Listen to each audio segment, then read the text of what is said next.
स्कूलों को यह बताया गया था कि ये जानकारी है वो देनी है, लेकिन स्कूलों की ओर से लापरवाही बरती गई, जानकारी नहीं दी गई, जिस वजह से अब सरकार इन स्कूलों के खिलाफ कड़ी कार्रवाई करने की तैयारी में है। और 17 फरवरी के बाद जो स्कूल जुर्माना नहीं भरते हैं, जो शर्तें हैं, जो नियम उनके तहत जानकारी नहीं देते हैं, उन स्कूलों की मान्यता सरकार रद्द कर सकती है। वीडियो जर्नलिस्ट चौधरी के साथ विजय राणा, जी मीडिया, चंडीगढ़। अब हरियाणा सरकार का सीधे तौर पर अल्टीमेटम देखने को मिल रहा है और निजी स्कूलों की अब मुश्किलें बढ़ती हुई नजर आ रही है। अब तमाम सवाल भी यहां पर खड़े हो जाते हैं। एक एक करके सभी सवाल आपकी टीवी स्क्रीन पर फ्लैश होंगे। सवाल नंबर 1, गरीब बच्चों को दाखिला देने में स्कूल को क्या परेशानी। सवाल नंबर 2, हरियाणा में आरटीई कानूनों का बन रहा है मजाक। सवाल नंबर 3, मनमानी कर रहे निजी स्कूल या फिर बना रहे बहाना। सवाल नंबर 4, मान्यता रद्द हुई तो हजारों बच्चों के भविष्य का क्या होगा। सवाल नंबर 5, सरकार का रवैया ढीला या निजी स्कूलों की मनमर्जी। ये तमाम सवाल हैं। आज इन सभी सवालों को उठाया जाएगा। हमारे साथ तमाम मेहमान जुड़ेंगे पैनल में और इन सभी सवालों पर चर्चा करेंगे, क्योंकि काफी गंभीर मुद्दा है और अब साफ तौर पर इस पूरे मुद्दे पर अब सियासत भी गर्माती हुई नजर आ रही है। वहीं बात करें हम अब निजी स्कूल संचालकों का यहाँ पर कहना है कि कई मामलों में उन्हें समय रहते ईमेल, फोन या फिर लिखित सूचना दी जाती है। यहाँ पर क्यों नहीं दी गई? अगर देते तो वो समय रहते जुर्माना भी भर देते। तो ये साफ तौर पर निजी स्कूलों की तरफ से कहा जा रहा है। उन्होंने कहा कि स्कूल प्रबंधकों का यहाँ पर तर्क है कि अगर किसी कागजात में कमी हो तो पहले लिखित रूप से जानकारी दी जानी चाहिए, ताकि वो निर्धारित समय को देखते हुए जो भी जुर्माना है उसको भर दे। ये साफ तौर पर अब निजी स्कूलों की तरफ से कहा जा रहा है। वहीं विपक्ष इस पूरे मुद्दे पर कह रहा है कि ढकोसला इस पूरे मुद्दे को विपक्ष बताता हुआ नजर आया। और वहीं आपको बता दें कि एनएलडी की तरफ से भी इस पूरे मामले पर बयान सामने आए हैं। अभय चौटाला की तरफ से कहा गया सरकार किसी स्कूल की मान्यता रद्द नहीं करेगी। उन्होंने सरकार पर निजी स्कूलों से वसूली का भी आरोप लगाया है। ये तमाम सवाल आपकी टीवी स्क्रीन पर फ्लैश हो रहे हैं। इन सभी सवालों का आज हम जवाब लेंगे। देखिए, तमाम सवाल यहाँ पर उठने भी बेहद जरूरी है, क्योंकि जिस तरीके से अल्टीमेटम दिया गया और कल आखिरी तारीख है, 17 तारीख का जिक्र किया गया है, आज 16 तारीख हो गई है, कल आखिरी तारीख है। अब देखने वाली बात यह होगी कि जो निजी स्कूल है वो इंतजार करेंगे या फिर कल तक जुर्माना भर देंगे। गरीब बच्चों को दाखिला देने में स्कूल को क्या परेशानी है, ये भी सवाल खड़ा हो जाता है। क्या निजी स्कूल गरीब बच्चों को दाखिला नहीं दे रहे हैं? निजी स्कूलों की यहाँ पर मनमानी देखने को मिल रही है। हरियाणा में आरटीई कानूनों का क्या मजाक बन रहा है?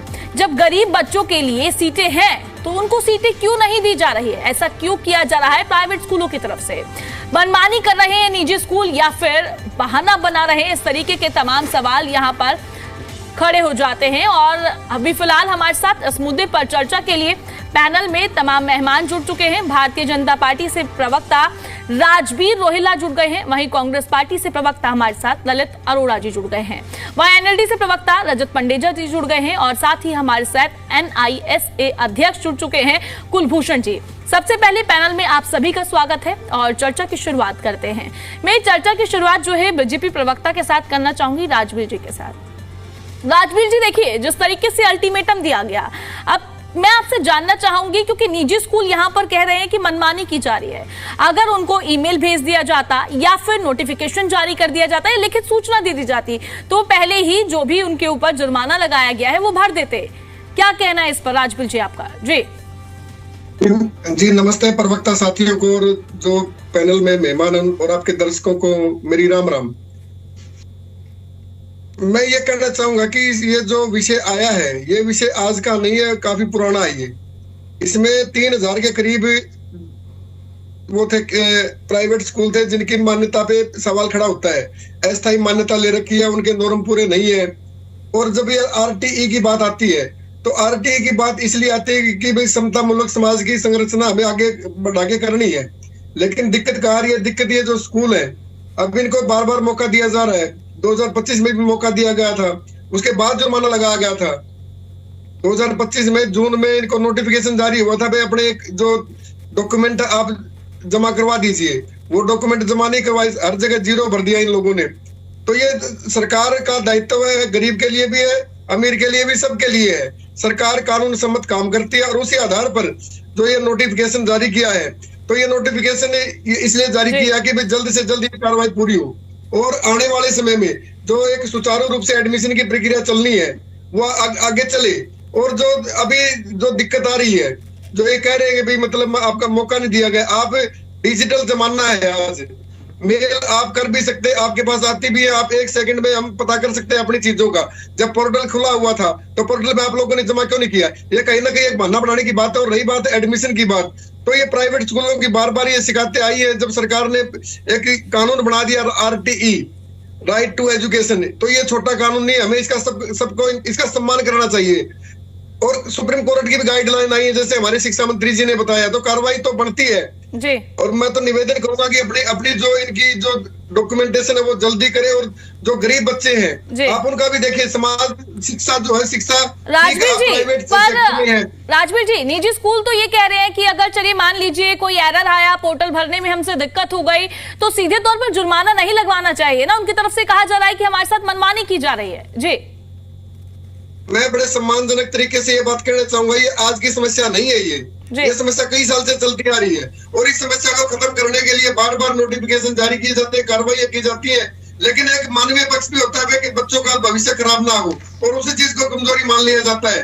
भाई सरकार कुछ नहीं करेगी। अब सुप्रीम कोर्ट की भी गाइडलाइन है, तो कहीं ना कहीं जो यहाँ जो बैठे साथी प्रवक्ता, तो उन्हें मेरा भी निवेदन है कि इस चीज में सहानुभूतिपूर्वक विचार करके इन चीजों को आगे बढ़ाया जाए और कानूनी सम्मत काम किया जाए। ठीक है, हमारे साथ ललित अरोड़ा जी जुड़े हुए हैं, कांग्रेस पार्टी से प्रवक्ता है। ललित जी, देखिए, मैं कांग्रेस पार्टी का स्टैंड इस पूरे मामले पर समझना चाहूंगी, क्योंकि कहीं ना कहीं जो भारतीय जनता पार्टी ने फैसला लिया है गरीब बच्चों के हित में है, क्योंकि उनको एडमिशन नहीं मिल रहा था। और वहीं साफ तौर पर जब हम स्कूल वाले लोगों की देखें तो अधिकारियों की तरफ से ये कहा जा रहा है कि उनको जानकारी नहीं दी गई, ईमेल भेजते या पत्र जारी करते तो हम भर देते, क्योंकि पोर्टल भरने में एरर आया। क्या कहना है कांग्रेस पार्टी का, यहाँ पर क्या स्टैंड है? जी ललित जी।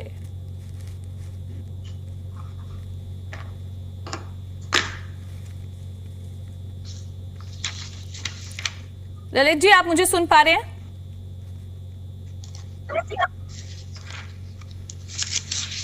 शायद ऑडियो में इशू हो रहा है। आगे बढ़ती हूं मैं, हमारे साथ NLD से भी प्रवक्ता जुड़े हुए हैं, रजत जी। रजत जी, देखिए, सबसे पहले तो मैं NLD का यहां पर पक्ष जानना चाहूंगी, आपकी क्या राय है जिस तरीके से दोनों तरफ से जो है अपनी अपनी बातें रखी जा रही है, क्योंकि NLD की तरफ से भी बयान जो सामने आया उसमें साफ तौर पर कहा गया है कि ये सब जो है ढकोसलाबाजी है। जी देखिए, निश्चित तौर पे मुझे नहीं लगता किसी की भी मान्यता इस तरीके से रद्द की जा सकती है। और जहां तक समय देने की बात है, कुछ समय अगर फीस भरने के अंदर या को जो भी अपना इनके नॉर्म्स हैं उस हिसाब से अगर नहीं पूरी करी जा रही, तो उसको पोर्टल के ऊपर अगर कोई असुविधा हो रही है, हम तो शुरू से कह रहे हैं कि ये पोर्टल की वजह से बहुत सी समस्याएं आ रही हैं, और अगर पोर्टल की वजह से समस्या आ रही है तो जो है इसको दुरुस्त करना, ये भी सुनिश्चित करना सरकार का काम है।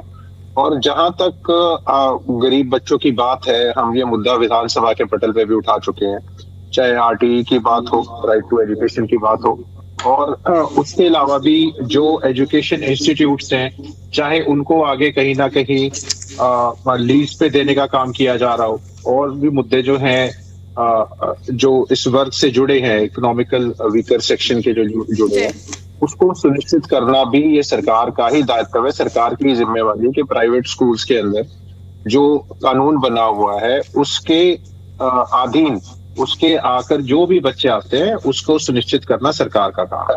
और इससे ज्यादा जो बात चिंता वाली बात है, वो चिंता वाली बात ये है कि 65 लाख बच्चे पढ़ाई छोड़ गए। ये सरकारी आंकड़ा है, ये मेरा अपना मनगढ़ंत आंकड़ा नहीं है। वो क्यों छोड़ गए, कैसे छोड़ गए, क्या वजह थी पढ़ाई छोड़ने की? एजुकेशन के ऊपर हमारा 21,000 करोड़ से ऊपर का बजट है। सबसे ज्यादा बजट हमारा पैसा जो है इसी महकमे में है। उसके ऊपर शिक्षा का स्तर क्यों गिरता जा रहा है? क्यों सारे के सारे स्कूलों में अभी भी जो वैकेंसी है वो खाली पड़ी है? वो और ASER की जो रिपोर्ट है उसमें हरियाणा क्यों हिमाचल और पंजाब से भी पिछड़ रहा है? तो ये बहुत से सवाल हैं। और एजुकेशन के ऊपर तो राव नरबीर जी ने एक बहुत बड़ी हाल ही में टिप्पणी करी थी कि एजुकेशन का स्तर इतना क्यों गिरता जा रहा है, बच्चों के रिश्ते तक नहीं हो रहे हैं गवर्नमेंट स्कूल का जो नाम ले। बहुत कुछ उन्होंने कहा मेरे पास ऐसा महकमा है, मैं फंड्स का अरेंजमेंट कर सकता हूं। तो उनको फंड्स के अरेंजमेंट करने की जरूरत नहीं है राव नरवीर जी को, क्योंकि एजुकेशन डिपार्टमेंट के पास पहले बहुत सा फंड है। तो उसके बाद अगर स्कूलों में अध्यापक नहीं है और कईयों में तो प्रिंसिपल भी नहीं है, आधे से ज्यादा 80% में तो प्रिंसिपल भी नहीं, तो और जब टीचर नहीं है, प्रिंसिपल नहीं है, उसके बाद आप मर्जर के नाम पे करते हो। फिर आप खुद प्रोत्साहन करते हो कि सरकारी शिक्षा किस तरह खत्म की जाए और प्राइवेटाइजेशन की तरह किस तरह कदम बढ़ाया जाए। अभी हाल ही में आपको पता है जब ये भारत बंद का आह्वान हुआ था, उसमें इनकी एजुकेशन जो पॉलिसी है जो 2020 में लेके आए, उसका भी विरोध था, उसके अंदर उसका भी विरोध किया गया था। तो ये तो बहुत से प्रश्न एक साथ खड़े होते हैं। और अगर जहां तक ये पोर्टल की बात है, अभी बता रहे थे भाजपा के प्रवक्ता भी, इस समय पर नहीं कर पाए, पुरानी मांग है, इनकी पुरानी चलती आ रही है समस्या, तो ये सुनिश्चित करना किसका दायित्व है? ये भी सरकार का दायित्व है। ठीक है रजत जी, कांग्रेस पार्टी के प्रवक्ता से भी बातचीत कर लेते हैं। ललित जी, अब आप मुझे सुन पा रहे हैं? हाँ, मैं सुन पा रहा हूँ। आपको मेरी आवाज आ रही है? जी बिल्कुल, आप ऑडिबल हैं। मैं सबसे पहले तो ललित जी आपसे जानना चाहूंगी कांग्रेस पार्टी का यहाँ पर क्या स्टैंड है, आप कैसे देखते हैं इस पूरे मामले को? जी ललित जी। एक्चुअली मैं डिबेट का पहला हिस्सा नहीं सुन पाया हूं, लेकिन मेरा जहां तक ये मानना है कि हरियाणा के अंदर में 8,500 के करीब गैर सहायता प्राप्त स्कूल है। अगर मेरा डाटा गलत हो तो मुझे सूचित कर दीजिएगा। मेरे पास जो डाटा है गवर्नमेंट का वो ये है। सवाल ये है कि 25% सीटें इन स्कूलों में पहली कक्षा से लेकर 8वीं कक्षा तक 6 से 14 साल की उम्र के बच्चों के लिए आरक्षित रहेंगी, और वहां पे जो अभिभावक हैं वो उज्जवल पोर्टल के माध्यम से आवेदन कर सकते हैं। पहली बात तो कई चीजों के आंसर ही नहीं है हमारे पास में। क्या हरियाणा शिक्षा विभाग के पास ऐसा विवरण है कि जो 8,500 स्कूल है सभी चल रहे हैं? क्या ये डाटा है कि 8,500 का डाटा करेक्ट भी है कि नहीं है? फिर ये कि हर एक स्कूल में कितने सेक्शन है कक्षा 1 से 8 तक के, और पर सेक्शन में कितने बच्चे हैं? अब सवाल आता है कि मान लीजिए एक स्कूल ए में कक्षा 4 के अंदर में 2 सेक्शन है, 40-40 बच्चों के, तो 80 बच्चे हो गए, तो उसका 25% इन्होंने एडमिशन देना है वीकर सेक्टर को maximum. That is subject to the portal. अब सवाल यह है कि अब इसमें फीस का भी इशू है कि फीस जो है वो या तो गवर्नमेंट स्कूल के बराबर लेंगे, और अगर उन्होंने वर्दी और किताबों के पैसे दिए वो भी रिबर्समेंट होगी। प्रोविजन तो यहां तक है। तो पहली बात तो ये स्कीम के अंदर में जो भी हमारे वीकर सेक्टर बीपीएल या प्रवासी बच्चे हैं, दिक्कत उनको ज्यादा है। तो सबसे पहली बात तो ये कि एडमिशन के मॉनिटरिंग की ड्यूटी है डिस्ट्रिक्ट एजुकेशन ऑफिसर की। तो वो उसके पास कौन सी डेडलाइन है, कब तक उसको चेक करना है कि इस स्कूल ने हर साल, पहले तो उनके पास संख्या निर्धारित हो कि इन स्कूलों में इतनी क्लासेस है, फिर एडमिशन के लिए पोर्टल पर अगर नहीं आता है उनका, तो वो आज आप 14 से 25 तक 11 साल का भी आपने पीछे उनको क्लेम सेटलमेंट करने की दिक्कत आई थी। ललित जी देखिए, मैं आपसे ना सिर्फ केवल इतना जानना चाहती हूं, अभी आपने भारतीय जनता पार्टी के प्रवक्ता को शायद नहीं सुना है, उनकी तरफ से ये कहा जा रहा है जो ये समस्या है ना, ये बेहद पुरानी समस्या है। अब बात मैं करती हूँ निजी स्कूलों के अधिकारियों की, तो उनकी तरफ से ये कहा जा रहा है उनको समय नहीं दिया गया, और उनको जो जानकारी देनी थी या तो फिर ईमेल किया जाता या फिर कोई फोन के माध्यम से किया जाता, क्योंकि पोर्टल में कहीं ना कहीं उनको समस्या हुई, जिस वजह से वो टैक्स नहीं भर पाए, या जो भी शुल्क लगाया गया है वो नहीं भर पाए। तो उनकी तरफ से कहा जा रहा है कि वसूली की जा रही है। मैं सिर्फ कांग्रेस पार्टी का स्टैंड यहां पर यह समझना चाहूंगी, क्योंकि भारतीय जनता पार्टी की तरफ से कहा जा रहा है यहां पर हम गरीब बच्चों के लिए स्टैंड ले रहे हैं क्योंकि उनको दाखिला नहीं मिल रहा है। जी देखिए, सवाल यह है कि दाखिला नहीं दिया तो इसलिए जुर्माना लग रहा है ना जी। अगर वो दाखिला गरीब बच्चों को नहीं देते हैं और उसमें उनको दिक्कत आती है गवर्नमेंट के लेवल पे, इंप्लीमेंटिंग एजेंसी के लेवल पे, तब तो बात हो जाती है अलग। अगर वो पोर्टल, देखिए 2009 में आया ना ये कानून, आज हम 2026 में खड़े हैं, 17 साल हो गए, क्या पोर्टल सिस्टम ठीक नहीं हुआ? तो स्कूल वालों का मैं 100% साथ तो नहीं दे सकता कि अगर उनके पास पोर्टल में कोई दिक्कत थी तो उनके पास डीओ डिस्ट्रिक्ट लेवल में बैठा है और डायरेक्टर ऑफ एलिमेंट्री एजुकेशन उनके पास उपलब्ध है और उनसे बात कर सकते थे। वो तो ये भी कहते हैं हमें ट्रेनिंग नहीं दी गई, हमारे जो है पोर्टल बंद कर दिया गया था। ये इश्यू नहीं है, इशू इनके बहुत सारे और भी है। पहला सवाल ये है कि नजदीक का स्कूल डिफाइंड ही नहीं है, वो तो ये भी कहते हैं जी। तो अगर नजदीक का स्कूल ही डिफाइंड नहीं है, यानी 1 किलोमीटर, एक पहली कक्षा से 5वीं तक 1 किलोमीटर के स्कूल को नजदीक का स्कूल कहते हैं, और 6ठी से 8वीं तक 3 किलोमीटर का है, और कई विशेष परिस्थितियों में ये डिस्टेंस अलग अलग भी हो सकती है जी। तो सवाल ये है कि ये 25% को इसलिए अगर तो एडमिशन नहीं देते कि इनके क्लेम पास नहीं होते, तो मैं उनके साथ हूं।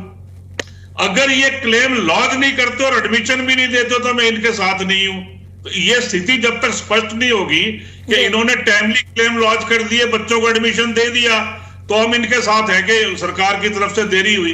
अब मान लीजिए आयुष्मान योजना में ये हॉस्पिटल ने बंद कर दिया था एडमिशन देना, तो इस तरह से देखिए इसमें कॉस्ट इन्वॉल्व है और कैपिटल इंफ्रास्ट्रक्चर है, स्कूलों की फीस है, जो उससे टीचर की सैलरी भी जाती है। अगर ये 1 साल रिटायर, इनको 2 बार क्लेम देने होते हैं, लेकिन सभी के क्लेम लंबित हैं, तो एक शिकायत ये आती है।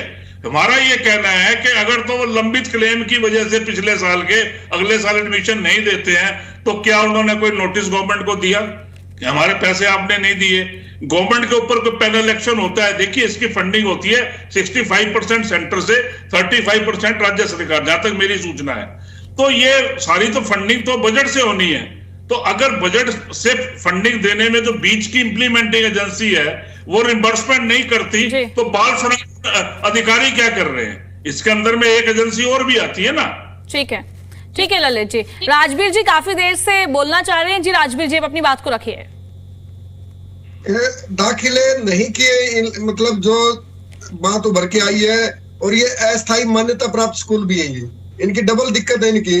और ये जो अस्थायी मान्यता प्राप्त स्कूलों का जो ये मसला है काफी पुराना है, एक्सटेंड होते होते ये वार्निंग पे आया था 2025 में भी, उसके बाद जुर्माने लगे, और अब ये नोटिस आज आया नोटिस ये 17 फरवरी का। तो मुझे लगता है कि कहीं ना कहीं इन्होंने जो गफलत किया या क्या किया ये तो इनको पता होगा, लेकिन ये सरकार पर ब्लेम नहीं डाल सकते। सरकार ने अपने सारे फंड्स क्लियर किए थे, ठीक है ना, लेकिन सरकार और इसकी बात है, एक संवेदना में कोई चीज होती है, भाई गरीब का बच्चा भी पढ़ जाए तो क्या दिक्कत है? जब आप फीस बढ़ाने के लिए जाते हो, आप फीस बढ़ाते हो, बहुत सी चीजें होती है सर स्कूलों में, प्राइवेट स्कूलों का पूरे हरियाणा को पता है, ठीक है ना। तो मुझे लगता है मानवतापूर्ण इन्होंने व्यवहार रखना चाहिए, और इन सरकार और इनके सहयोग से बच्चे आगे पढ़े, गरीबों के बच्चे पढ़े, राइट टू एजुकेशन का पालन हो, जो नियम है, और स्कूल है जो स्कूलों में जो नियम बनाए गए हैं, जो मान्यता प्राप्त स्कूलों के लिए ये चीजें होनी चाहिए, वो चीजें प्रॉपर रखनी चाहिए, और उसका लाभ सबको मिले। क्या बुराई है इसमें? जी ठीक है, हमारे साथ कुलभूषण जी भी जुड़े हुए हैं, मैं उनसे उनकी राय जानना चाहूंगी। कुलभूषण जी आपकी क्या राय है इस पूरे मुद्दे पर? जी कुलभूषण जी। राजवीर जी ने बड़ी अच्छी बात कही, कानून सम्मत बात होनी चाहिए। हमारे और प्रवक्ता ने बहुत अच्छा उसमें ऐड किया कि 65% सेंटर को और 35% स्टेट को देना होता है। तो राजवीर जी सबसे पहले एक बात सुन लीजिएगा, कानून क्या कहता है। जब राइट टू एजुकेशन 2009 में बना तो ये कहा गया कि हर स्टेट पर चाइल्ड एक्सपेंसेस डिक्लेयर करेगी, जो अभी तक सरकार ने नहीं की। केंद्र में भी आपकी सरकार है, राज्य में भी आपकी सरकार है, और जो प्रतिपूर्ति होगी, जो कंपनसेशन मिलेगी फीस की, प्राइवेट स्कूल की फीस और जो पर चाइल्ड एक्सपेंसेस होंगे, विच एवर इज लेस। आप बताइए 11-12 साल से आप पर चाइल्ड एक्सपेंसेस ही डिक्लेयर नहीं कर पाए, तो कानून सम्मत कहां से बातों को हम करने जा रहे हैं? और गरीब की बात कहकर क्या गरीब के आप हितैषी हो गए? कैसे हो गए हितैषी? आपने वो पर चाइल्ड एक्सपेंसेस नहीं किए, 10-12 साल से पैसे नहीं दिए गए। अगर घर में कोई किराएदार रख ले और 3 महीने वो किराया ना दे, उसके साथ कैसा व्यवहार करेगा मकान मालिक? 12-12 साल से पैसे नहीं मिले हुए उससे ज्यादा से, और आप स्कूल संचालकों को कह रहे हैं कि उनकी मनमानी। ये कहा नहीं, आप उंगली खड़ी कीजिए। उंगली तो हमें भी हमने उंगली नहीं खड़ी की जब आप बात कर रहे हैं। आप पूरी सुनिए, हम जो बात कह रहे हैं बिल्कुल सही बात कह रहे हैं, गलत नहीं कह रहे। अगर ज्यादा बात है तो श्वेत पत्र जारी करवा दीजिए, आप करिए मंत्री जी से बात, डायरेक्टर साहब से बात। क्या कुलभूषण शर्मा जी ऐसे इल्जाम लगा रहे? हमको गलत इल्जाम लगाने वाले कौन होते हैं पहले ये बताइए। हमारी कितनी हस्ती है कि हम आप पे गलत इल्जाम सरकार के ऊपर लगाएंगे? सच्चाई है तो बात है। अब ये जो जुर्मानों की बात आई है, जब पोर्टल बना, डिजिटल इंडिया की बात सारे कर रहे हैं कि आजकल डिजिटाइजेशन हो गया, सब कुछ होना चाहिए। सबसे पहले डिजिटल किसको होना चाहिए? सरकार को। सरकार ने क्या इल्जाम लगाया कि इन्होंने मान्यता की प्रति नहीं दी। राजवीर जी, मान्यता देने वाली सरकार 3 प्रतियां उसके पास होती है, हमारे पास 1 प्रति होती है। जब वो मान्यता देती है, एक डायरेक्टर के पास कॉपी होती है, एक बोर्ड के, और देता वो है, एक बोर्ड के पास जाती है, एक शिक्षा अधिकारी के पास जाती है। उनकी कॉपियां कहाँ गई? किससे मांग रहे हैं वो कॉपियां? ये इस तरह का जो अभी चौटाला जी ने बात कही, बिल्कुल सही बात है। पैसा इकट्ठा करना है, वैसे ले लीजिए, लेकिन शिक्षा के नाम पे इस तरह का काम करना कहीं भी औचित्यपूर्ण नहीं है। प्राइवेट स्कूल कभी इंकार नहीं करता, 25 की जगह 35% पढ़ाने के लिए कहिए, हमें क्या दिक्कत है, लेकिन कानून सम्मत बात कीजिए, कानून के अनुसार उसकी भरपाई कीजिए, समय पर भरपाई कीजिए। जब एक स्कूल बच्चे को पढ़ा देता है, आपको डॉक्यूमेंट दे दिए, आप दोबारा उस पर शर्तें लगा रहे, फिर डॉक्यूमेंटेशन कर रहे, कौन सा तरीका है? आप ये बताइए, एमएलए एमपीस के भत्ते कितने साल के पेंडिंग है? उनके तो आप समय पे दे देते। और ये जो गरीब स्कूल वाले हैं, गरीब बच्चों का नाम लेकर इन पे मनमानी का आरोप लगता है। राजवीर जी, सरकार से आग्रह कीजिए, प्राइवेट स्कूल सरकार के भी साथ है, गरीब बच्चों के भी साथ है। इस तरह की राजनीति करके गरीब बच्चों के नाम से बिल्कुल भी शिक्षा के क्षेत्र को अगर राजनीति का दलदल बना दिया गया, नुकसान किसका होगा ये बताइए? प्रदेश के बच्चों का। और जो उन्होंने बताया कि 65% सेंटर से आना है, बताइए ना श्वेत पत्र जारी करके कि जब 65% आया और 35 आपने देना था, क्यों नहीं दिए? और जो ये इन पर इल्जाम लगाकर कि आपने सीट नहीं दिखाई, हमने बार बार कहा, डायरेक्टर को मिलकर कहा, मंत्री जी को मिलकर कहा, मोहनलाल बड़ोली जी को मिलकर कहा कि जिसने अगर सीट नहीं दिखाई है, आप कीजिए ना कार्रवाई उस पर। और मैं आपको गारंटी से कहता हूं, एक भी स्कूल पे कार्रवाई नहीं होगी। ये मेरे पास सामने कागज पड़ा है कि 6000 से ऊपर फीस वालों को बुलाकर उनकी सुनवाई की जाएगी। और यही 1 महीने के बाद आप देखिएगा, एक पर कोई कार्रवाई नहीं होगी। क्या इस तरीके से शिक्षा चलेगी? या इस तरह से हम बैठकर जो है एक दूसरे पर ब्लेम करके, इसका दोषी कौन हो रहा है, किस पे इसका ठीकरा फूट रहा है? बच्चों के दाखिलों पे। हम बच्चों के दाखिलों के बिल्कुल खिलाफ नहीं है। 25 के 35 कीजिए, कानून सम्मत बात कीजिए, गलत इल्जाम मत लगाइए किसी के ऊपर भी। जब हम डिबेट पे बैठते हैं, हमारे मित्रों ने अच्छी बात की और आपने भी अच्छी बात की, कानून सम्मत बात होनी चाहिए। तो कानून यही कहता है जो पार्लियामेंट में पास हुआ, सबसे पहले उसको मानने की जिम्मेदारी किसकी है? आप लोगों की। जो विधायक बने, जो मंत्री बने, यही तो कसम खाते हैं ना हम सारे कि हम संविधान की पालना करेंगे। और जो कानून पार्लियामेंट में पास हुआ उसकी हम पालना नहीं कर रहे हैं। और प्राइवेट स्कूल को कमजोर समझकर उसको गाली दी जा रही है, उस पर मनमानी के आरोप लगाए जा रहे हैं। ये बिल्कुल सही नहीं है। इससे नुकसान हो रहा है गरीब बच्चों का। हम कहीं विरोधी नहीं है, बिल्कुल साफ कह रहे। जनता भी इस बात को सुने, इसको राजनीति का अखाड़ा नहीं बनाना चाहिए। सरकार श्वेत पत्र जारी करे। जो हम इल्जाम लगा रहे हैं कि सालों में कितने पैसे दिए, सैकड़ों करोड़ रुपए बकाया है। हम हाई कोर्ट में भी केस जीते कि इनकी पेमेंट का फार्मूला क्या होना चाहिए। जब एक बार पेमेंट फिक्स हुई तो माननीय रामविलास जी मुख्य शिक्षा मंत्री थे, उन्होंने कहा इस समय बजट में प्रावधान नहीं, आप कम में जो है मान लीजिए। हमने शिक्षक होने के नाते कानून से भी कम पर बात को मान लिया, लेकिन इसका मतलब यह है कि आप कानून के अनुसार कभी काम ही नहीं करेंगे। अगर हमने मान लिया बंद कमरे के अंदर, तो इसका मतलब यह नहीं है कि आप बाहर बैठकर जो है प्राइवेट स्कूलों की जो है मानहानि करें, उन पे मनमानी के आरोप लगाएं। ये इस तरह की बातें कहीं पर भी सही नहीं है। राजवीर जी, मेरा निवेदन है आपसे, आप मंत्री जी से बात कीजिए कि मंत्री जी इस मामले को देखिए, इसमें पूर्णता अधिकारियों का दोष है। पूर्णता मैं दावे से कह रहा हूं। और अगर आप जाकर ये कहिए कि डायरेक्टर महोदय हम डिबेट करने को तैयार हैं, टीवी पे डिबेट करें। ठीक है कुलभूषण जी, ठीक है। राजवीर जी, देखिए, अब आपने पूरे पैनल को सुना और जाना कि क्या कुछ कहा जा रहा है, और पूरे पैनल की तरफ से एक ही बात की जा रही है कि जो है पैसे की वसूली की जा रही है। और वहीं मैं बात करूं प्राइवेट स्कूलों के अधिकारियों की, तो उनकी तरफ से भी यही बात कही जा रही है। जी राजवीर जी, जैसे कि कुलभूषण जी ने कहा या प्रवक्ताओं ने कहा, आपने बताया इस बात को, वसूली की बात आई है, तो नाम दीजिए ना आप लोग, कौन वसूली कर रहा है? डरने की क्या जरूरत है? अगर कोई आपसे इसके नाम पे कोई वसूली करने की कोशिश करे तो नाम उजागर करना चाहिए आप लोगों ने। आप लोग शिक्षक हैं, आप लोग समाज को दिशा देने वाले हैं, तो ये दिशा भी तो देनी चाहिए ना। क्योंकि भारतीय जनता पार्टी का और हरियाणा के मुख्यमंत्री नायब सैनी जी का सीधा सीधा ध्येय है भाई, करप्शन पर जीरो टॉलरेंस। अगर आपको लगता है कहीं गलत हो रहा है, भाई आपसे वसूली की बात आई है कोई, आप उसको बोलिए मुख्यमंत्री जी को, वो कार्रवाई करेंगे। ही वसूली है, ये जुर्माना बनता ही नहीं है। एक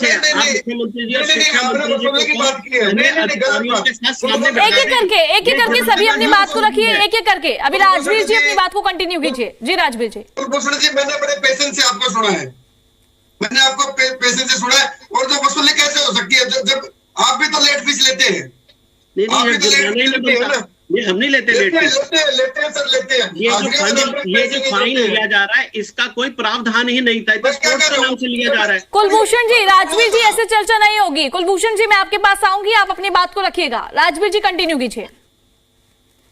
हरियाणा सरकार ने और एजुकेशन विभाग ने और मंत्री जी ने लगातार रिमाइंडर दिए, लगातार बताया गया भाई इन चीजों को भरिए, आप ये पोर्टल पे जमा कीजिए डॉक्यूमेंट्स को, अपनी सीटें दिखाइए। आप 1980 ने नहीं दिखाई, ये छोटी बात नहीं है। ये कहीं ना कहीं आप ये इस बात को आप कैसे मतलब साइड लाइन कर सकते हो कि भाई ये लोग शिक्षा के जो मतलब हरियाणा सरकार ने पॉलिसी बनाई है, ये तो राइट टू एजुकेशन आया, उसके धज्जियां नहीं उड़ा रहे हैं ये लोग।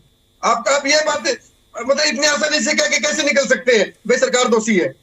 सरकार ने पॉलिसी बनाई है आपने, और जब आप पैसे के लिए पत्राचार करते हैं, आपने बोला मैं पैसा नहीं दिया, मान ली बात आपकी कुछ पेंडिंग होगा, तो उसके लिए भी तो आप पत्राचार करते हैं जाते आते। आप लोगों ने जो सरकार ने डिमांड की भाई MIS पोर्टल पर आप भरिए ये चीजें, तो क्यों नहीं भरी गई ये चीजें? पिछले 2025 की बात है, मैंने उससे पहले भी ये चीजें सुनी है, और अब 2026 से जो 17 फरवरी दी गई है, तो मुझे लगता है कि इसको भरना चाहिए। और अपनी जो शिकायतें या जो भी क्लेम है वो सरकार समय समय पर पूरे करती रहती है, लेकिन जो बच्चों के एडमिशन की बात आती है और जब वो सीटें जीरो दिखाई जाती है, तो कहीं ना कहीं अन्याय है। और आप तो प्रधान है आप एसोसिएशन के, तो मुझे लगता है आपसे बुद्धिजीवी आपकी सभी बात मानेंगे वो लोग, जिन लोगों का ये आज मानने की बात आई है तो वो मानेंगे। आप लोग बात करके सरकार के साथ बातचीत कीजिए। किसी ने मना किया है? किसी ने मना किया है, लेकिन जो गलत है वो गलत है। और जो बच्चों के एडमिशन की बात है ये बड़ी मुश्किल होती है जी, हमें पता है इस बात का, क्योंकि हम इस क्षेत्र में, गांव के क्षेत्र में रहते हैं। एडमिशन पर कितने पापड़ बेलने पड़ते हैं, कभी इस स्कूल में नहीं ले रहे, चलो दूसरे में जाएंगे, ये कई चीजें हैं इसमें। लेकिन ये रवैया सुधरना चाहिए, और शिक्षा के नाम पर जो ये जो होता है ये नहीं होना चाहिए, क्योंकि हमें अपने हरियाणा को आगे लेके जाना, अपने भारत को आगे लेके जाना है। तो मेरा तो निवेदन ये है कि आप अपने जो एसोसिएशन आप प्रधान पे हैं, चेयरमैन आप, तो उनसे बात कीजिए, उन चीजों को सॉर्ट आउट कीजिए। जी कुलभूषण जी, रखिए अपनी बात को। राजवीर जी, हमने सारी बात रखी, मोहनलाल बड़ौली जी पे रखी, उन्होंने कहा बिल्कुल आप सही हैं, लेकिन उसके बाद न्याय नहीं मिला। डायरेक्टर्स के पास जाके दे रहे हैं, उनके पास जवाब नहीं है, लेकिन वो कहते हमने तो आपको जुर्माना लगाना है हर हालत में। मंत्री जी को भी जाके मिले हैं। मैं तो आपके माध्यम से कह रहा हूं, चैनल के माध्यम से कह रहा हूं और गारंटी से कह रहा हूं कि अधिकारियों को, मंत्री जी और हमें क्या साथ में नहीं बैठना चाहिए था? मुख्यमंत्री जी को भी इतना बड़ा राइट टू एजुकेशन में बच्चों को दाखिला नहीं दे रहे स्कूल, तो अगर जो दोषी है, मैं तो कह रहा हूं कर दो ना उनको सजा, लेकिन जिनका दोष नहीं है, दोष पता क्या राजवीर जी लगाया? कहते आपने CBSE के एफिलिएशन का +2 का सर्टिफिकेट लगा दिया, आपको मान्यता का लगाना चाहिए था। अरे जो CBSE की एफिलिएशन है वो मान्यता के बाद मिलती है, पहले मान्यता मिलती है फिर CBSE की एफिलिएशन मिलती है। अगर वो सर्टिफिकेट लगा दिया, कहते ये लगाना था। आप बताइए राजवीर जी, ये क्या सही है? तो ऐसे सैकड़ों हमने गलतियां गिनाई, लेकिन जब सामने वाला लठ लेके कहता है जुर्माना ही वसूल करना है, तो ये जो पैसा वसूल किया जा रहा है सरकारी, यही गलत वसूल किया जा रहा है। जिनका दोष बनता था उन पे जो मर्जी दोष लगाइए आप।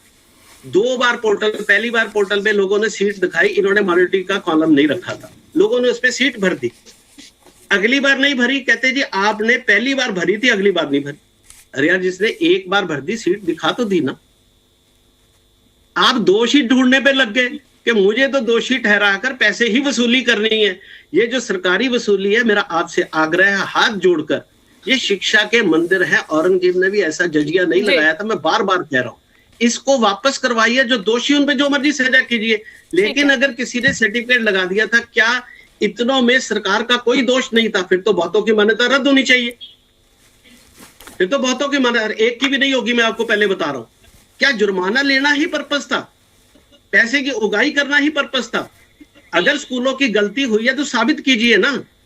जी ठीक है कुलभूषण जी, मैं आपको बीच में रोकना चाहूंगी। इस वक्त जो है जानकारी सामने आ रही है हादसे से जेजेपी नेता दिग्विजय चौटाला का भी अब इस पूरे मामले पर बयान सामने आया है। 1970 निजी स्कूलों की मान्यता रद्द करने पर बयान देते हुए नजर आए। उन्होंने कहा कि 1970 निजी स्कूलों की लड़ाई जेजेपी लड़ेगी। बीजेपी तोड़ने और विभाजन करने वाली सरकार है। प्रदेश में दो नाव है, एक तोड़ने वाली बीजेपी, दूसरी जेजेपी जोड़ने वाली पार्टी है। साफ तौर पर दिग्विजय की तरफ से कहा गया है जनता तय करेगी किस नाव में होना है सवार। अब ये पूरा मुद्दा जो है उठता हुआ नजर आ रहा है, वार पलटवार देखने को मिल रहा है। वहीं निजी स्कूलों के अधिकारियों की बात करें तो उनकी तरफ से भी यही कहा जा रहा है कि हमारे साथ मनमानी की जा रही है, उन्हें कोई भी नोटिफिकेशन जारी नहीं किया गया। और वहीं अब जेजेपी नेता दिग्विजय चौटाला का भी इस पूरे मामले पर बयान सामने आ गया है। 1970 निजी स्कूलों की मान्यता रद्द करने पर उन्होंने बयान दिया है और कहा कि 1970 निजी स्कूलों की लड़ाई जेजेपी अब लड़ेगी। इस पूरे मुद्दे को जेजेपी की तरफ से उठाया जाएगा। बीजेपी तोड़ने और विभाजन करने वाली सरकार है, ये साफ तौर पर भारतीय जनता पार्टी पर आरोप लगाते हुए नजर आए। उन्होंने एक और बात कही है, कहते हुए नजर आई कि प्रदेश में दो नाव है, एक तोड़ने वाली बीजेपी और दूसरी जेजेपी जोड़ने वाली पार्टी है। सरकार नाकारा सरकार है, नकारात्मक सरकार है, नेगेटिव सोच की सरकार है। ये तोड़ने में, बांटने में, विभाजन करने में और काटने में विश्वास करने वाले लोग हैं और हम जोड़ने में विश्वास करने वाले लोग हैं। हम जनता के बीच में यही एजेंडा लेकर के जा रहे हैं कि दो नाव है, एक बांटने वाली नाव है और एक जोड़ने वाली नाव है। किस नाव में सवार होना ये जनता, हम उनकी लड़ाई लड़ेंगे, कोई बात नहीं। सुना जैसे कि आपने साफ तौर पर भारतीय जनता पार्टी पर आरोप लगाते हुए नजर आए। इसी के साथ फिर से हम चर्चा में दोबारा से लौटेंगे। हमारे साथ आईएनएलडी प्रवक्ता रजत पंजेता भी जुड़े हुए हैं। रजत जी, आप काफी देर से बोलने का प्रयास कर रहे थे, अब अपनी बात को रखिए। देखिए, पहली बात तो इसके अंदर अगर मैं थोड़ा अलग पर्सपेक्टिव से बात करूं तो राइट टू एजुकेशन अगर हम कहते हैं तो हमें संविधान इसका अधिकार देता है, आर्टिकल 21 के अधीन आता है ये। तो इसमें अगर आप 1970 जितने भी आप स्कूल बता रहे हैं, उनका अगर आप मान्यता रद्द करेंगे तो कितने बच्चे जो आप पढ़ रहे हैं उनका फ्यूचर का क्या होगा? क्या आप सरकार उनके फ्यूचर के साथ खिलवाड़ कर सकती है? मतलब जितने एडमिशन हो चुके हैं ये 6 से 14 वर्ष तक का जो फर्स्ट क्लास से 8th क्लास के बीच में जो एप्लीकेबल होता है ये जो गवर्नमेंट का, तो इसके अंदर तो आप उन सभी बच्चों स्कूल्स में हजारों बच्चों के साथ, लाखों बच्चों के साथ पहले तो मान्यता करके आप रद्द करके उनके भविष्य के साथ खिलवाड़ कर रहे हैं जो ऑलरेडी वहां पढ़ रहे हैं अलग अलग क्लासेस के अंदर। दूसरा ये चलो सर्व शिक्षा अभियान के अंतर्गत भी आता है और मैंने आपको बोला था कि हमने विधानसभा में ये प्रश्न लगाया था कि आप व्हाइट पेपर इशू करिए चिराग योजना के अंतर्गत जिन भी प्राइवेट स्कूल की आपने फीस माफ करी है या बुक्स या यूनिफॉर्म फ्री करी है, सरकार ने कितनी फंडिंग दी है, पहली बात तो, और कितने इसमें मान्यता प्राप्त है इन्होंने, क्योंकि अभी आंकड़ा रखा है मेरे भाई ललित अरोड़ा जी ने, लेकिन जो और जगह आंकड़ा मिलता है वो नॉन एफिलिएटेड प्राइवेट स्कूल का 1338 का, और इसके अंदर एक 3000 है जो नॉन फंडेड है, क्योंकि इन्होंने नॉन फंडेड का आंकड़ा दिया था ललित जी ने कि जिनको कोई सहायता राशि नहीं मिलती है, तो इन्होंने 3000 कुछ के आसपास का दिया। हमने तो पूछा था सरकार से व्हाइट पेपर इशू करो और स्कूल के लिए कितनी आपने इस चिराग योजना के अधीन आती हुई कितनी आपने जमीन चिन्हित करी है, कितनी निर्धारित करी है, कितने साइट प्लान है जो इसमें प्राइवेट को आपने बेचे, कितना आपको ये है कि जो आपको इंस्टीट्यूशनल थी प्राइवेट मतलब एजुकेशनल, उनको आपने प्राइवेट साइट्स को जो है प्राइवेट प्लेयर्स को बेच दिया। हमने इसका जिक्र भी किया था सेक्टर 42 के अंदर जहां पर दे दी गई थी CLU प्राइवेट DLF को दी थी, शायद वो हमने विधानसभा के पटल पे सारी जानकारी रखी थी। लेकिन इसके अंदर जहां तक देखने वाली बात है कि अभी फंडिंग की बात हो रही थी, तो अगर गवर्नमेंट की मैं कोई कम फंडिंग नहीं इसके लिए रखी जाती है। एक 5 ईयर प्लान होता है, एक पिछले से पिछला 5 ईयर प्लान था जिसमें 2.31 लाख करोड़ का जो है वो बजट रखा गया था, और जो 13th फाइनेंस कमीशन है उसकी रिपोर्ट के मुताबिक कमीशन ने 13th फाइनेंस कमीशन ने 24,068 करोड़ का इसमें ग्रांट की बात करी है। तो ऐसा तो है नहीं। और हरियाणा की मैंने बोला, जैसे एजुकेशन डिपार्टमेंट का जिक्र किया कि बहुत सबसे पैसे वाला जो ढांडा जी के पास डिपार्टमेंट पोर्टफोलियो है, 21,000 करोड़ से ऊपर का बजट है। तो ये सारी बातें हम विधानसभा के पटल पे उठा चुके हैं। इससे पिछले सेशन की बात है ये। इससे पिछले सेशन की आदित्य चौटाला जी ने ये प्रश्न जो है असेंबली में उठाने का काम किया था, चिराग योजना के बारे में सारा व्हाइट पेपर मांगा था। खैर वो तो व्हाइट पेपर हमें मुझे नहीं लगता वो हमें मिला है। लेकिन हाँ, ये निश्चित तौर पर है कि जो सरकारी ग्रांट और जो पैसा मिलना चाहिए वो इन स्कूलों को मिला क्या नहीं, इनके ऊपर भारी फाइन लगाने से पहले, ये पैसा इकट्ठा करने से पहले, जिसके लिए मैंने कहा समय भी मिलना चाहिए, ऐसे मुझे नहीं लगता किसी की बंद करें, ये मान्यता करेंगे वो। लेकिन अगर ये करते हैं तो मुझे लगता है वो भी उनका राइट ऑफ एजुकेशन कहा गया जो बच्चे ऑलरेडी पढ़ रहे हैं। ये मैंने बात इसलिए नहीं करी, ये मैंने बात इसलिए करी है कि सरकारी स्कूलों में तो आपके टीचर नहीं है, सरकारी स्कूलों की गुणवत्ता नहीं है। आपके गवर्नमेंट स्कूल्स की बारे में जो बंद हो रहे हैं उसका क्या, मैंने वो जिक्र भी किया। और अगर कहीं बच्चा कहीं पढ़ा रहा है और कोई स्कूल पहले से चल रहे हैं और अगर कोई फॉर्मेलिटी कंप्लीट करते हैं, मैंने कहा जो फॉर्मेलिटी है वो कंप्लीट करते हैं, उनको समय देना चाहिए। ये कोई जल्दबाजी में लिया गया फैसला है। और अगर आप अच्छी एजुकेशन देते तो बच्चे प्राइवेट में ना जाते। अगर आप भट्टा ना बिठाते, गवर्नमेंट की जो एजुकेशन है, जो टीचर्स तक नहीं है, प्रिंसिपल नहीं है, अब तो मैं कॉलेजेस के अंदर, ये बहुत बार मैं बता चुका हूँ। लेकिन ये स्कूलों में जो टीचर्स की शॉर्टेज है, ये हमने ध्यान आकर्षित प्रस्ताव, इस बार का जो हमारा सेशन आ रहा है, बजट सेशन, ये हमने क्वेश्चन दिया हुआ है हमारा। ये लगेगा, मैं आपको एडवांस में बोल रहा हूँ, जो एजुकेशन डिपार्टमेंट में टीचर्स की शॉर्टेज है, ये हमने अलग से क्वेश्चन लगाया है। ये हमारा कॉलिंग अटेंशन है इस बार का। तो ये तो हम इस बार भी पूछने जा रहे हैं। लेकिन हाँ, जो गवर्नमेंट एड की बात है, जो इनको जिस प्रोपोर्शन में मिलनी चाहिए, जो एक 65 और 35% का इन्होंने रखा हुआ है, जो कि हमारा ऑल ओवर इंडिया है, और 90 और 10% की गवर्नमेंट से क्या आएगा, सेंटर से क्या आएगा, 90-10 का शायद नॉर्थ ईस्टर्न स्टेट्स हैं जो ये रेशो उस हिसाब से है।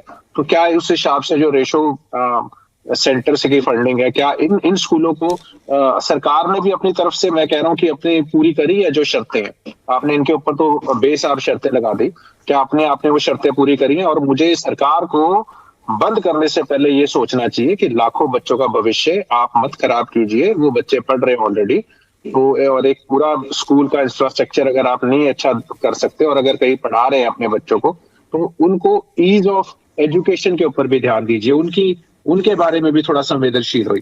ठीक है रजत जी। ललित जी, अब अपनी बात को रखिए आप। जी, मैं ये कहना चाहता हूं कि एक ना डेडलाइन सिस्टम है इसमें पोर्टल के अंदर में, कि उज्जवल पोर्टल, पहले तो उज्जवल पोर्टल है, माँ बाप ने उज्जवल पोर्टल में माध्यम से आवेदन करना होता है, तो 15 से 21 अप्रैल तक करना होता है आए साल। तो 2025 में 15 से 21 अप्रैल के बीच में आवेदन की बात तो बाद में आएगी। पहला सवाल यह है कि आपने जिन स्कूलों के ऊपर जुर्माना लगाया है, क्या इन 1750 स्कूलों ने पोर्टल पे वैकेंसीज डाली कि नहीं? मेरा सवाल पहला तो इतना है बुनियादी। वो कुलभूषण जी बता सकते हैं कि क्या ये बात सच है कि इन 1750 स्कूलों ने वहां वैकेंसीज का डाटा नहीं डाला? इसलिए कि जब आपको परमिशन मिलती है स्कूल की एफिलिएशन की, तो उसमें लिखा होता है कि आप किस क्लास में कितने बच्चों को एडमिशन देंगे, नंबर 1। नंबर 2, 25 अप्रैल को पहली सूची में शामिल बच्चों को दाखिला ना लेने पर आरक्षित जो रिक्त सूची बनेगी, जो रह जाएगी वैकेंसी अनफिल्ड, उनमें जो है फिर ड्रॉ निकलेंगे। तो वो 26 अप्रैल से 1 मई तक प्रोसेस पूरी होती है।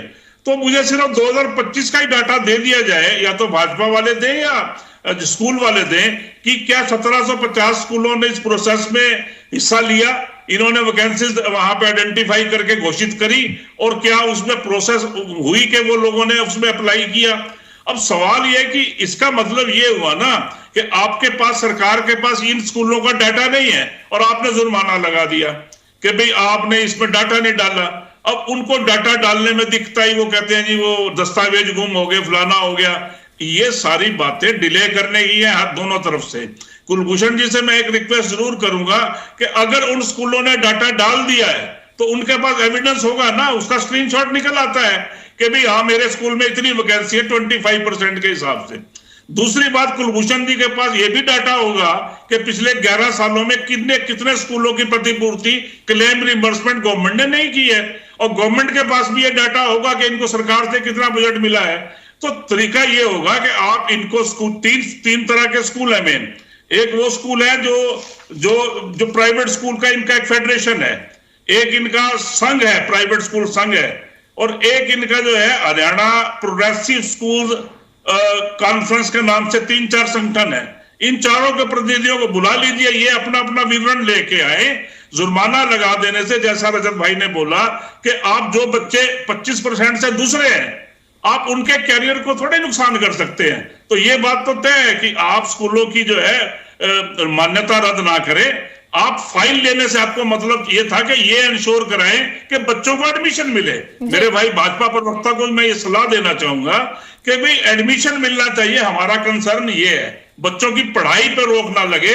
जो बच्चे पात्र हैं उनको इन स्कूलों में, जो गरीब तबके के बच्चे, बीपीएल है, विशेष जरूरत वाले, HIV फैमिली के हैं, विधवाओं के बच्चे हैं, युद्ध विधवाओं के खासकर, उनको एडमिशन मिले। सरल सभी पार्टीज का ये होना चाहिए। जुर्माना इसलिए लगाया गया है कि आपका डाटा वहां दिख नहीं रहा है, तो अगर आपने डाटा डाला है तो सरकार को कन्विंस करे। ये बातचीत से ही हल होगा। जुर्माना लगा देने से, फरमान जारी करने से जो दरख्तों में फल नहीं लगा करते, इसके लिए तरीका यही है, बातचीत का रास्ता खुला रखें। मंत्री जी से भी, चूंकि अभी सब जानते हैं सबसे बड़ा विभाग उनके पास है, और शिक्षा राष्ट्र के बच्चों का भविष्य निर्माण के लिए है। अगर हम पैनल क्लॉजेज इंपोज कर देंगे तो क्या इससे हल हो जाएगा? फिर आपके ऊपर क्या पैनल क्लॉजेज है कि आपने उनके क्लेम रिइंबर्स नहीं किए? बाबू डम में तो यही है ना कि कोई ना कोई ऑब्जेक्शन लगा के क्लेम रह जाएंगे, ये पेपर नहीं है, वो पेपर नहीं है। अब implementing agency district education officer है, क्या वो हर साल चेक करते हैं? देखिए, उनके पास का इतना स्टाफ है कि वो चेक करवाएंगे। हाँ भाई, मेरे जिले में 25 स्कूल है, इनमें 800 वैकेंसीज हैं 25% से नीचे वाली, तो क्या इन्होंने 800 को नोटिफाई किया और 800 बच्चों का एडमिशन अगर लोगों ने अप्लाई नहीं किया तो नहीं हुआ, या और किसी कारण से नहीं हुआ? तो ये बहुत से विषय इंटरकनेक्टेड है जी। सबसे बड़ी बात जो मेरे को कुलभूषण जी की बात से लगी कि जो रिइंबर्समेंट है उसमें लोचा है, वो नहीं मिलती टाइम से, तो उसके लिए तरीका क्या होना चाहिए? क्या ये अगर हर महीने, मान लीजिए किसी का 3 साल से क्लेम पेंडिंग पड़ा है, खतो किताबत चल रही है, तो उस स्कूल का भी तो पैसा चाहिए ना। कोई चैरिटी के लिए प्राइवेट स्कूल तो ये कहेगा ना मैं चैरिटी नहीं करूंगा। चैरिटी के लिए गवर्नमेंट ने व्यवस्था की कि हम फंडिंग देंगे, आप चैरिटी कीजिए। तो चैरिटी तो नहीं हो रही, सरकार पैसे देगी तो चैरिटी होगी ना। तो सवाल यह है कि उनके पैसे पे अगर कहीं कोई रोक लगी हुई है या उनको टाइमली नहीं दिया जाता, इसका हल क्या है? जुर्माना आपने लगाया, एडमिशन नहीं मिला, बहुत अच्छी बात है, लेकिन इस चीज पे जुर्माना लगाया कि आपने उनका डिले क्यों किया? मान लीजिए मेरा 20 लाख रुपए बकाया है, उसका इंटरेस्ट फैक्टर नहीं होता है ना। स्कूलों में इन्वेस्टमेंट बहुत ह्यूज इन्वेस्टमेंट है, कैपिटल इन्वेस्टमेंट बिल्डिंग्स पे है। ठीक है, आप कह सकते हो कि 10 साल 15 साल में एक बार कर दी, और ये इनके पास और भी फंडिंग है, लेकिन इस विषय पे जांच आयोग बिठा दीजिए या इनको बुला के बात कर लीजिए, और कोई तरीका नहीं है। ठीक है ललित जी, आपने जितने भी मुद्दे उठाए, मैं कुलभूषण जी और साथ ही भारतीय जनता पार्टी के प्रवक्ता राजवीर जी से भी जानूंगी। सबसे पहले तो कुलभूषण जी, आप इस पूरे मामले को लेकर अपनी बात रखिए। जिस तरीके से आपने कांग्रेस पार्टी के प्रवक्ता को सुना होगा, उनकी तरफ से तमाम चीजें उठाई गई, फंड को लेकर भी आप अब अपनी बात को रखिए। जी कुलभूषण जी। बिल्कुल मैम, ललित जी ने बहुत अच्छी बात रखी और ये पैनल बहुत अच्छी डिस्कशन कर रहा है। इसमें मैं सभी को जो है थैंक्स कहूंगा। उन्होंने कहा कि इस पे एक जांच आयोग बिठा दिया जाए, क्योंकि अगर जो नीति होती है वो सही नीयत से अगर लागू नहीं होती तब ऐसे मसले खड़े होते हैं। 134 से मैं बताना चाहूंगा कि जब 134 से उसी का आज तक डिस्प्यूट चला आ रहा है कि पेमेंट्स नहीं हो रही, वो नीति बनी थी कि आप 25% बच्चों को फ्री पढ़ाएंगे और उसकी भरपाई 75% पेरेंट्स से कर लेंगे, यदि आप जैसे पेरेंट्स से उसकी भरपाई कर ली जाए। हमने उसका विरोध किया कि भाई 25 का बोझ 75 पे कैसे डाल सकते हैं हम, क्योंकि सरकार की देने की नीति नहीं थी, तो उससे 50% फीस का बोझ पड़ रहा था। जब हमने लड़ाई की वो 10% आया, 10% के बाद रामविलास जी ने कुछ उसमें पैसा तय किया, लेकिन तय करने के बाद भी अगर राजवीर जी पैसा नहीं मिलता तो उसका बोझ दूसरे पेरेंट्स पे पड़ रहा है, और स्कूल के पास कोई और दूसरा साधन नहीं होता फीस के अलावा जिससे वो अपने स्कूल का संचालन करे।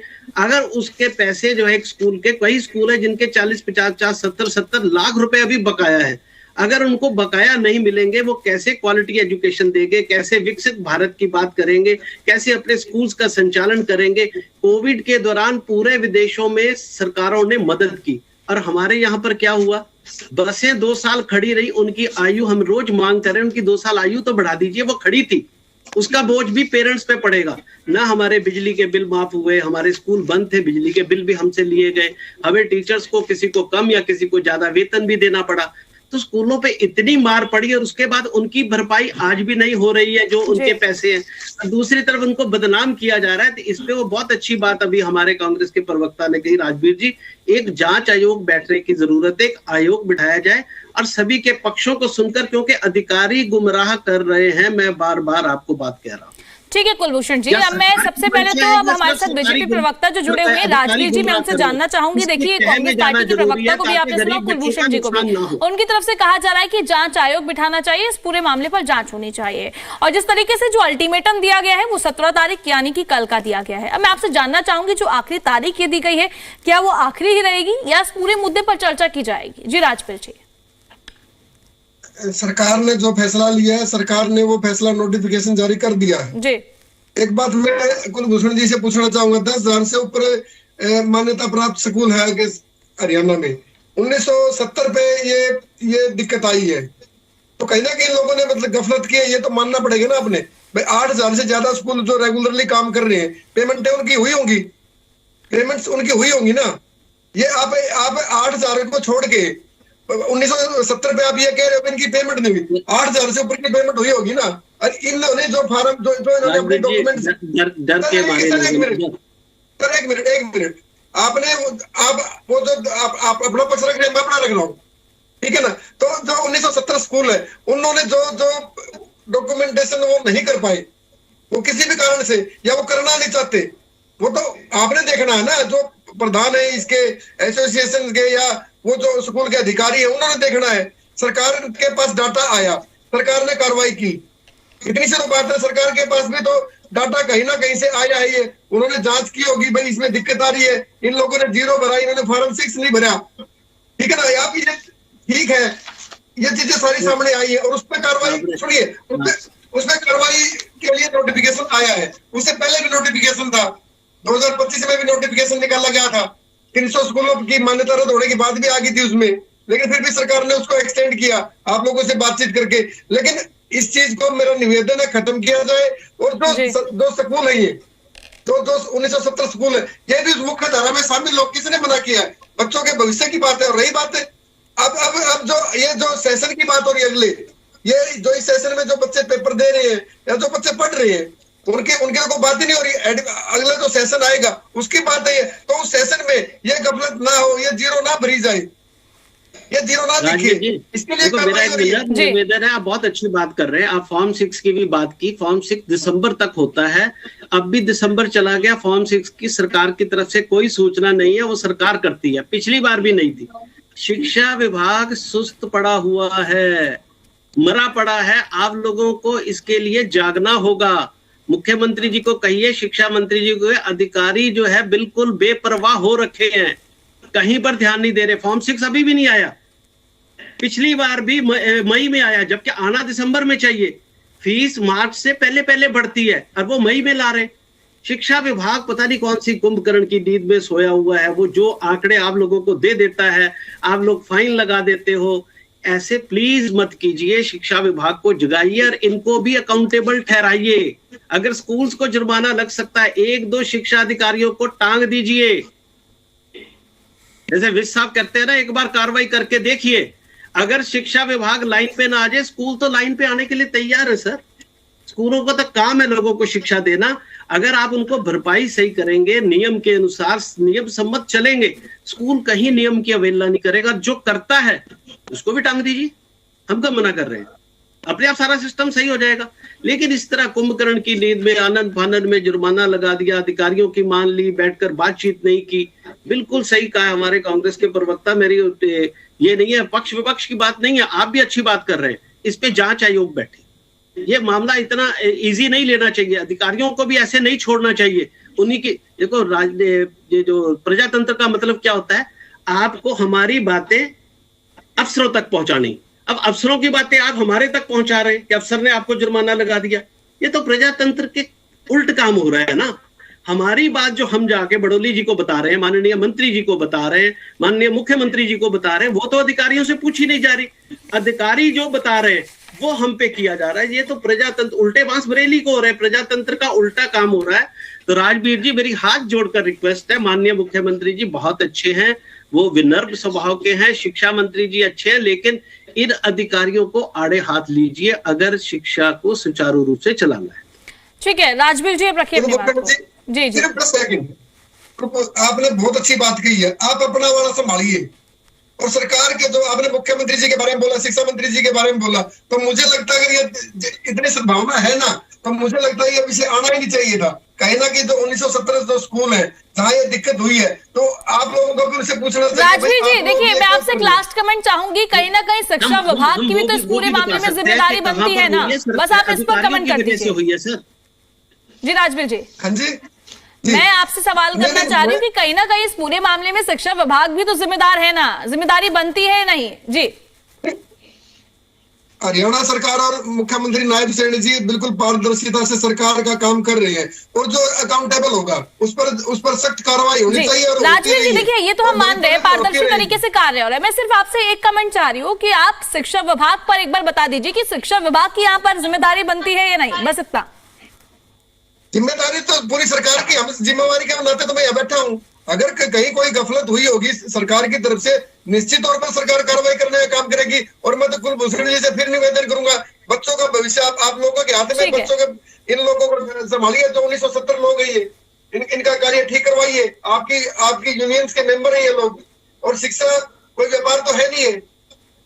ठीक है राजवीर, ठीक है जी। रजत जी अपनी बात को रखिए, कंटिन्यू कीजिए। जी रजत जी रखिए। देखिए, लगभग 2000 स्कूल है।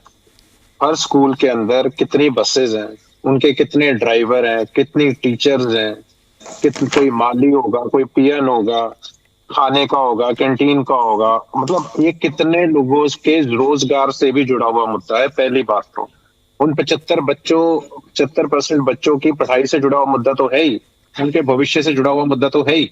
लेकिन आप सबसे इंपॉर्टेंट बात इन बातों में जो आप मिस कर गए, जो अभी बोल रहे थे हमारे एक पैनलिस्ट, कि भाई ये कौन से कानून में, आरटीई के कौन से पॉइंट में, कौन से सेक्शन में ये लिखा है कि ये जो बाकी 75% जो हैं, जिनको आप सो कॉल्ड मिडिल क्लास कहते हो, वैसे तो महंगाई में कमर तोड़ रखे हैं उनकी, ये 75% जो बच्चे हैं, उनके माँ बाप बाकी 25% का भी बोझ उठाएंगे, उनकी एजुकेशन का बोझ।